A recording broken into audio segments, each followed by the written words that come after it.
Hello friend, আজকে আমি network মার্কেটিংয়ের কয়েকটা পয়েন্ট বলতে যাই। যারা আজকে মনে মনে ভাবছেন যে নেটওয়ার্ক মার্কেটিং থেকে মানুষ ফেলিওর হয়ে যায়, বাট একটা জিনিস আপনি লক্ষ্য করবেন, যে কোনো ইন্ডাস্ট্রি, যে হ্যাঁ এটা বাস্তব, নেটওয়ার্ক মার্কেটিংয়ে মানুষ ফেলিওর হয়। কিন্তু আপনি মনে করেন কোন সেক্টরে মানুষ ফেলিওর হয় না? আপনি যদি পড়াশোনা করছেন, আপনি ভাবছেন আমি এমএ কমপ্লিট করব, আপনি এমএ কমপ্লিট করার আগে যদি আপনি ছেড়ে দেন, তাহলে কি সেখানে ফেল হয় না? অবশ্যই ফেল হয়। আপনি একটা স্কুলে দেখবেন, যদি 1000 স্টুডেন্ট থাকে, তারা যদি পরীক্ষা দেয়, তারা 1000ই পাস করে না।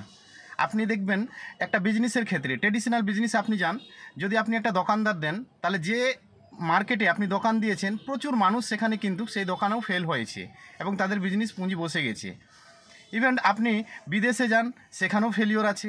আপনি যে কোনো পৃথিবীতে কাজ করেন, প্রত্যেকটা জায়গায় মানুষ ফেল হয়, কিন্তু নেটওয়ার্ক মার্কেটিং থেকে মানুষ ভাবে যে এখানে ফেলিওর হয়।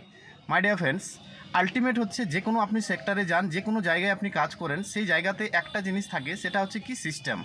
আপনি যদি সেই সিস্টেমেটিক যদি কাজ করতে পারেন, আপনি ধৈর্য, সততা এবং বিশ্বাস, এই তিনটা জিনিস রেখে যদি আপনি কাজ করতে পারেন, পৃথিবীর প্রত্যেকটা সেক্টরে আপনি জয় করবেন এবং সাকসেস হবেন। আজকে আমি সেই সমস্ত ফ্রেন্ডদেরকে বলতে চাই, যারা আজকে অনেক প্রচুর আমরা পড়াশোনা, প্রচুর এডুকেটেড হয়ে আমরা আজকে জবের জন্য, মাই ডিয়ার ফ্রেন্ডস, অনেক পরিশ্রম করছি, অনেক হার্ডওয়ার্ক করছি, কিন্তু জব পাচ্ছি না। আপনি নেটওয়ার্ক মার্কেটিং সাবজেক্টটাকে বুঝতে পারছেন না এবং বুঝতেও চাচ্ছেন না।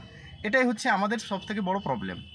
আপনি নেটওয়ার্ক মার্কেটিংয়ের বুকস পড়ুন এবং নেটওয়ার্ক মার্কেটিংয়ের সেই সমস্ত লোকের দেখান। অনেক মানুষ বলে যে নেটওয়ার্ক মার্কেটিংয়ের ড্রিম দেখায় বড় বড়। হ্যাঁ, আলটিমেট স্যার, আপনি ড্রিম দেখতে পারেন, কারণ একটা মানুষ কি, যে মানুষটা গরিব, যে মানুষটা একজন মিডল ক্লাস, সে কি ড্রিম দেখতে পারে না? ড্রিম দেখার জন্য কোনো টাকা লাগে না। বাট আপনার যদি ড্রিম হাই না থাকে, তাহলে আপনি যে কোনো সেক্টরেই স্যার সাকসেস হবে কী করে?